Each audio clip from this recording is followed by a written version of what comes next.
te reunimos para aprender tu palabra. Permite que todo lo aprendido sea para nuestra propia santificación y la santificación de los demás.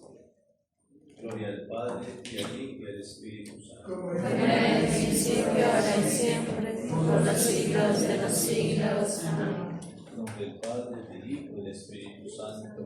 Amén. Buenas tardes. Buenas tardes. ¿Cómo están? Hace rato que no los veíamos.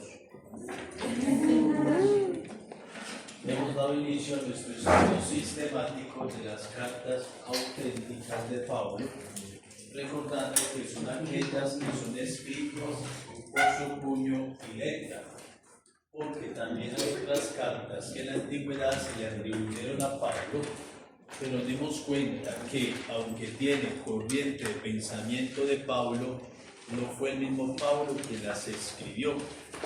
Y habíamos llegado a la conclusión que son estas cartas que denominamos no auténticas, que pertenecen a toda la escuela paulina, paulinismo o toda la corriente de Pablo. Entonces iniciamos primero con las cartas propiamente auténticas. La primera de estas habíamos visto ya la carta a los tesalonicenses, la primera, partiendo de que las cartas de Pablo generalmente manejan dos géneros literarios. Pablo maneja lo que es en su prescriptum y su postscriptum, es decir, su saludo, y finalmente el prólogo lo toma del modelo de las cartas muy acostumbradas en la antigüedad. Entonces, un primer género literario es aquel que denominamos género epistolar. Y ya un segundo género, como Pablo gozaba de esta cultura también griega, de esta cultura helénica, por lo tanto también manejaba la retórica en la antigüedad, en la filosofía. Seguramente ustedes ya han visto algo de filosofía, lo vimos en nuestro colegio. Todo este tema de los filósofos y de manera especial Aristóteles, aquella capacidad argumentativa, que es lo que denominamos retórica, con ese arte de persuadir. Básicamente uno, ¿para qué estudia filosofía? A eso, para tener criterio, ordenar pensamientos, pensar con lógica, transmitir con lógica. A eso ayuda mucho la filosofía, porque uno se mete en la manera de pensamientos y eso va contribuyendo justamente a una buena argumentación. Que Pablo, aunque conoció la retórica griega, tendríamos que rescatar que no la aplica pues en su totalidad y de manera perfecta, porque a partir de Aristóteles y ya los nuevos retóricos empezaron a plantear muchos manuales de retórica con muchos pasos, con muchas técnicas, y lo tratamos de simplificar básicamente en este esquema retórico, manteniendo diferentes pasos. El primero de ellos es el famoso exordium. El segundo de ellos es la famosa proposición. La tercera sería la argumentación. Y la cuarta sería propiamente la referencia. Lo escribo en terminología de retórica, pero en palabras más castizas: exordium, ambientación, hola, ¿cómo están? Se encuentran muy bien, ¿cierto? Vamos a ver nuestra clase de línea, estén todos atentos. Eso es el exordium. El saludo de Pablo, una pequeña introducción para empezar con su tema. La proposición es como la especie de tesis, de hipótesis que va a manejar Pablo. Entonces Pablo, después de hacer el exordium, oiga, vamos a hablar un poquito hoy sobre la porneia, ¿les parece? Resulta que muchos están acostumbrados a estas prácticas inmorales. Esa es la tesis. Ya viene la argumentatio. La argumentatio es como la demostración de esa tesis. Entonces yo la porneia digo, es que la porneia hace un mal a nivel espiritual por tal y tal razón. y empiezo a justificar mi tesis. Recordemos que este modo de demostración, de argumentación, se daba sobre todo como por dos técnicas, como el asentimiento, es decir, estoy de acuerdo, me parece muy bien, pero también el otro modo es la refutatio, es decir, el rechazo. Y a través, digamos, de mis argumentos, yo le digo a usted, eso está mal, eso no es así, no me parece, y le demuestro totalmente lo contrario. A eso nos referimos con la argumentación. Habíamos incluso dicho que hoy la política y todos muchos ámbitos nuestros se va careciendo de la argumentación.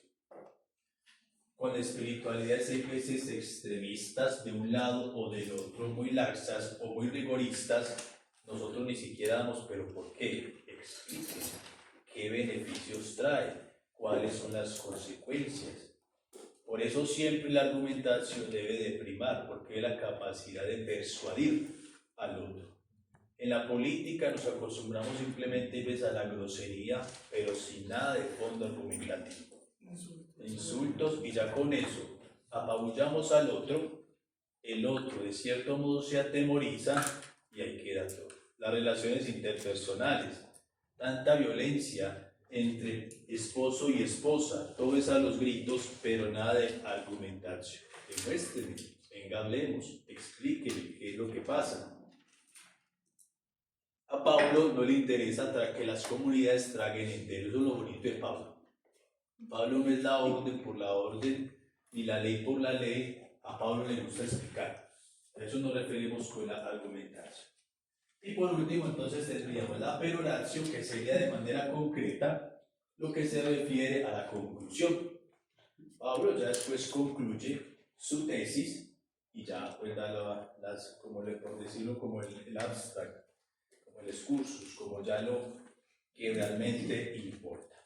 Siguiendo este modelo, pues ya habíamos empezado con nuestra carta, la primera carta a los tesalonicenses, que maneja básicamente o gira en torno a dos tesis, dos preposiciones. Habíamos analizado una de ellas, que es justamente ¿cuál?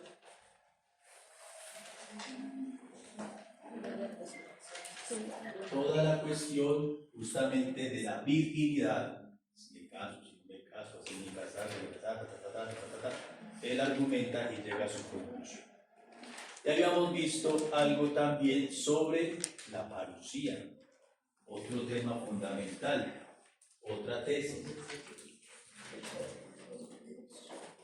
Porque al parecer, algunos con la ilusión de que esa parusía estaba tardándose, se estaban dedicando a la porneia, a la inmoralidad.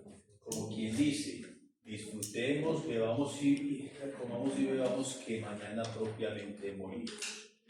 Yo creo que grosso modo íbamos a ir con las justificaciones que ustedes tienen en sus cuadernos.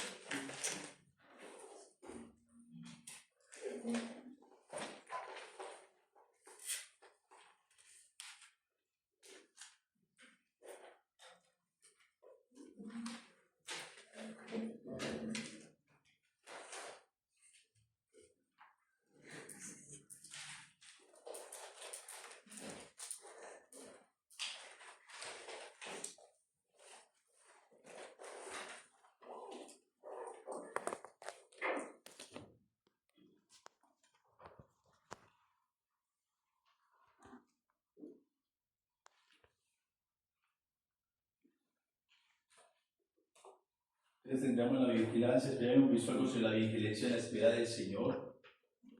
Sí, ya hemos visto eso. Sí. Yo creo que ya habíamos terminado propiamente nuestra primera carta a los tesalonicenses. La segunda carta, porque ya la segunda epístola a los tesalonicenses, ya muchos llegan a la conclusión que se trata de una carta no auténtica, a pesar de que tenga el mismo nombre de la primera a los tesalonicenses. Sí tienen muchos puntos de contacto, especialmente de la parusía. Otros exegetas todavía llegan a afirmar que propiamente es paulina. Vamos con nuestra primera carta a los Corintios. Recordemos, tratando de manejar este ritmo, ya incluso les había puesto una tareita, después lo revisamos, de mirar alguno de los capítulos de la primera carta a los Corintios, identificar estos pasos. ¿Cuál es el exhorto, la proposición, el argumento, la peroración? En la primera carta a los Corintios se abundan más temas, no tanto así en la primera de los Tesalonicenses.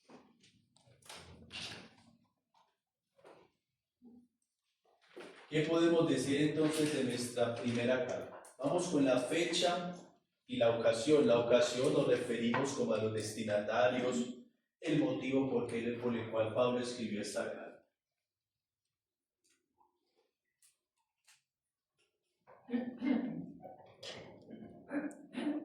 Seguramente ya con los mapas que habíamos visto, con los viajes de Pablo misionero, ya nos ubicamos más o menos donde queda Corinto.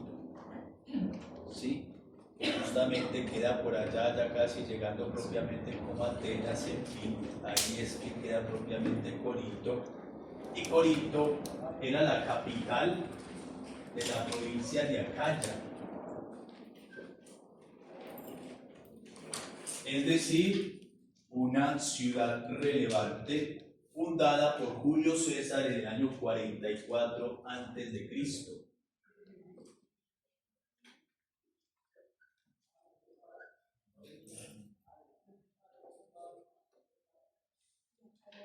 Hay que reconocer que el núcleo principal de sus habitantes ciertamente eran romanos, pero eso no excluye la presencia de extranjeros, entre ellos nuestros hermanos hebreos, o en caso concreto los judeocristianos, pero una cultura más bien romana o más bien griega. Otra de las características es que por su buena posición, si vamos al mapa, se encuentra en medio del mar Egeo y el mar Adriático. Disculpe, por favor, repita la idea principal anterior. ¿Presencia extranjera de quién? Pues no solamente, es decir, es una colonia más bien romana, ¿sí? Pero eso no excluye que haya presencia de otros extranjeros, de otras naciones. Entre ellos, pues obviamente los hebreos, otras etnias.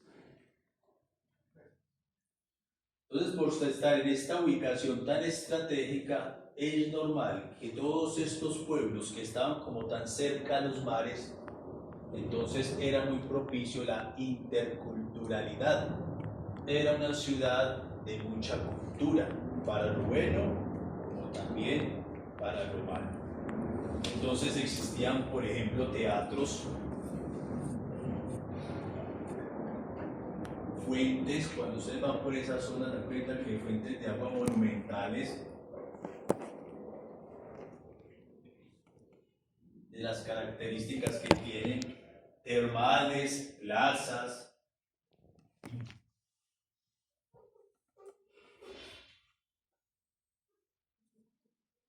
Era una ciudad más bien constituida por todas estas características.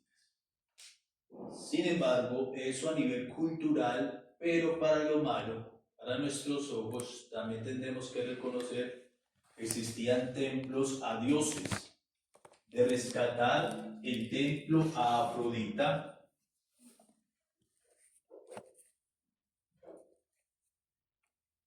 que es concretamente todo dedicado al tema de la prostitución sagrada. Que la prostitución sagrada tiene una fuerte connotación de fertilidad, tiempos de pronto de escasez, de sequía. Con toda esta prostitución sagrada, lo que se pretendía, buscar el auxilio de estos dioses para que hubiese otra vez fecundidad. Dado esto de la prostitución sagrada, llegó incluso a denominarse una ciudad corrupta.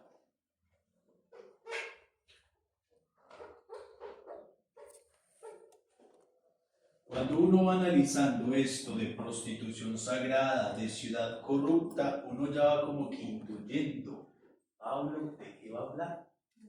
Posiblemente de inmoralidad, posiblemente de porneia, porque ese es el contexto en el que se están moviendo los destinatarios con estas características. También era muy recurrente dentro de los griegos los juegos, y ahí entonces los famosos Juegos Olímpicos, que tuvieron su origen en toda esta cultura griega, en esta cultura helénica. Sobre todo característicos los Juegos Ísmicos.